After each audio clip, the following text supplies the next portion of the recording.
ይህ አልሞ ተኳሽ የበረዶ ቁራ የተባለ የተለየ ችሎታ ያለው ወታደር ከሚነደው እሳት መሃል ሆኖ በቆራጥነት እየታገለ ያለው ለሀገሩ ዩክሬን ጥሪ ብቻ አይደለም። ይህ ሰው እንዲህ ገዳይ ከመሆኑ በፊት እጅግ አዛኝ፣ ደግና በተማሪዎች የሚወደድ የሂሳብ አስተማሪ ነበር። ነገር ግን በአንድ ክፉ ቀን በገጠመው ነገር ምንም አይነት ርህራሄ የሚባል ነገር የሌለው ጨካኝ ገዳይ ሆነ። ታዲያ ይህንን የዋህ መምህር የሰው ልጆችን እንደ ቅጠል ወደሚያረግፍ ጨካኝ ወታደርነት የቀየሩ ምን ይሆን? በአንድ ጨለማ ቀን የደረሰበት አስከፊና ልብ ሰባሪ አደጋ ህይወቱን ሙሉ በሙሉ ለወጠው። ዛሬ በጥበብ በሂሳብ ስሌትና በሚነድ የበቀል እሳት የተገነባውን የዋይት ሬቨን እውነተኛ ታሪክ በዝርዝር እንመለከታለን። ቪዲዮውን ላይክ በማድረግ ቻናላችንን ደግፉ። አሁን ቀጥታ ወደ ታሪኩ። ታሪካችን የሚጀምረው በዩክሬን ገጠራማ ክፍል ውስጥ በሚገኝ አንድ ገለልተኛና ጸጥተኛ መንደር ውስጥ ነው። በዚህ ስፍራ ሚኮላ የተባለ ደግ የሂሳብ መምህርና ካቲያ የምትባል ጎበዝ ባለሙያ ሚስቱ ፍጹም ሰላማዊ ኑሮ ይኖራሉ። ካቲያ ከተፈጥሮ እንጨት ውብ የሆኑ ቅርጻ ቅርጾች በመስራት ስሜቷን የምትገልጽ አርቲስት ናት። ሚኮላ ደግሞ በትምህርት ቤት ውስጥ በተማሪዎች ዘንድ እጅግ የተወደደና የተከበረ መምህር ነው። ነገር ግን በእያንዳንዱ ማህበረሰብ ውስጥ አንድ አስቸጋሪ ሰው አይጠፋም። በዚህ ትምህርት ቤት ውስጥ ኢቫን የተባለ እጅግ ባለጌና ባለሀብት ተማሪ አለ። ኢቫን ሁልጊዜ መምህሩን ሚኮላን ለማበሳጨት ልብሱንና ቁመናውን እያነሳ ለመሳደብ ይሞክራል። ዓላማው መምህሩ እጁን እንዲያነሳበትና ከትምህርት ቤት እንዲባረር ለማድረግ ነው። ነገር ግን ሚኮላ ፍጹም ታጋሽና አስተዋይ በመሆኑ የልጁን ትንኮሳ በፈገግታ ያልፈዋል። ሚኮላ ከዓለም ዜናዎች ራሱን ያገለለ ሰው ነው። ቤት ውስጥ ቴሌቪዥንም ሆነ የኤሌክትሮኒክስ እቃዎች የሉትም። አንድ ቀን ግን በትምህርት ቤቱ ቴሌቪዥን ላይ አንድ አስደንጋጭ ዜና ይተላለፋል። ሩሲያ በድንገት በዩክሬን ላይ ከባድ ወረራ ፈጽማለች። በሚቀጥለው ቀን ጠዋት ሚኮላ ምንም ነገር ሳይጠረጥር በብስክሌቱ ወደ ትምህርት ቤት ይጓዛል። በመንገድ ላይ እንግዳ የጦር ልብስ የለበሱና ሲጋራ የሚያጨሱ ወታደሮችን ይመለከታል። መንግስት የወታደሮቹን ዩኒፎርም የቀየረ መስሎት ብዙም ትኩረት ሳይሰጥ ጉዞውን ይቀጥላል። ነገር ግን ትምህርት ቤት ሲደርስ ግቢው ጭር ብሏል። አንድም ተማሪ አልመጣም። በትምህርት ቤቱ ቲቪ ላይ የሩሲያ ጦር ሀገሪቱን እየወረረ እንደሆነ ሲያረጋግጥ ድንገት መብረቅ የወረደበት ያህል ደነገጠ። ቀደም ሲል ያያቸው ወታደሮች ወራሪዎች ነበሩ። ሚስቱ ካቲያ ቤት ውስጥ ብቻዋን ናት። ሚኮላ በብስክሌቱ በከፍተኛ ፍጥነት ወደ ቤቱ ቢሮጥም ግን ረፍዶበት ነበር። ሁለት ጨካኝ የሩሲያ ወታደሮች ነፍሰ ጡር ሚስቱን በአሰቃቂ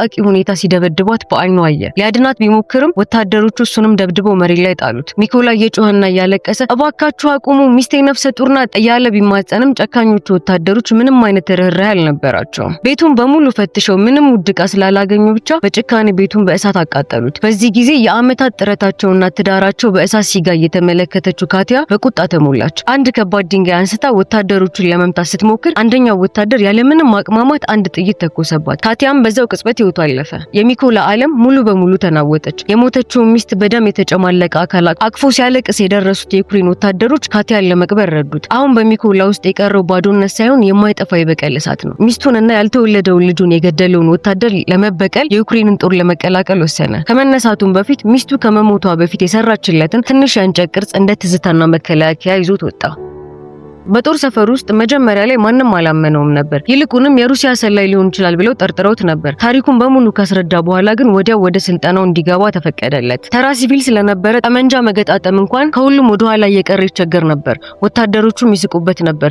ሚኮላ ግን ተስፋ አልቆረጠም። ወይም ነጩ ቁራ ብሎ እንዲቀይሩ ሲጠይቅ መኮንኑ ስም የሚገኘው በጀግንነት እንጂ በምኞት አይደለም አለው። በዚህ መሃል የዩክሬን ጦር በአልሞ ተኳሽ ስናይፐር እጥረት ሲጠቃ ሚኮላ በፍቃደኝነት ተመዘገበ። ሌሎች ወታደሮች ሲሳለቁበት መኮንኑ ጠመንጃውን በ20 ሰከንድ እንዲገጣጥም ፈተነው። እዚህ ጋር ነው ሚኮላ ሁላችንንም ያስደነገጠው። አይኑን በጨርቅ አስሮ ጠመንጃውን ፈቶ በድጋሚ የገጣጠመው በስንት ሰከንድ ይመስላችኋል? በ18 ሰከንድ ብቻ። ስልጠናው እጅግ ከባድ ነበር። የአልሞ ተኳሽ ዋናው ህግ ምንም አይነት የተኩስ ድምጽ ቢኖር ሳይነቃነቁ መቆየት ነው። ሚኮላ በአጠገቡ ጥይት ሲተኮስ እንኳን አይኑን ሳያርገበግብ ፈተናውን አለፈ። ከዚያም የመጨረሻ ከባዱ ፈተና መጣ። በሌሊት ጨለማ ውስጥ ፈንጂ ሲበራ በሚሰጥ ጥቃቅን ሰከንድ ውስጥ ማንም መምታት ያልቻለውን ኢላማ ሚኮላ የድሮ የሂሳብ እውቀቱን፣ የንፋስ ፍጥነቱንና ርቀቱን በአእምሮ በማስላት ብቻ ፍጹም በሆነ ትክክለኛነት መተው። አሁን እውነተኛው ዋይት ሬቨን ተወለደ። የመጀመሪያው ተልእኮ በተሳካ ሁኔታ ተጠናቀቀ። ነገር ግን በሚቀጥለው የፈንጂ ተልእኮ ላይ ሚኮላ አንድ አስደንጋጭ ነገር ተመለከተ። በጥላት ወገን ካሉት ወታደሮች መሃል አንደኛው የድሮ ባለጌ ተማሪው ኢቫን ነበር። አሁን ኢቫን የሩሲያን ጦር ተቀላቅሏል። ሚኮላ ተማሪውን በቀጥታ መተኮስ ስላልፈለገ ከራሱ ጋር ግጭት ውስጥ ገባ። በመጨረሻም ስሜቱን ወደ ጎን በመተው አጠገቡ ያለውን ፈንጂ በመተኮስ ኢቫንን ጨምሮ ሁሉንም ወታደሮች አጠፋቸው። ኮሎኔሉ እዚህ ጋር እሱ ተማሪ ሳይሆን ጠላት ነው በማለት ስነ ልቦናውን አጠነከረለት። ቀጣዩ ተልእኮ ግን በሚኮላ ስህተት ምክንያት ትልቅ ዋጋ አስከፈለው።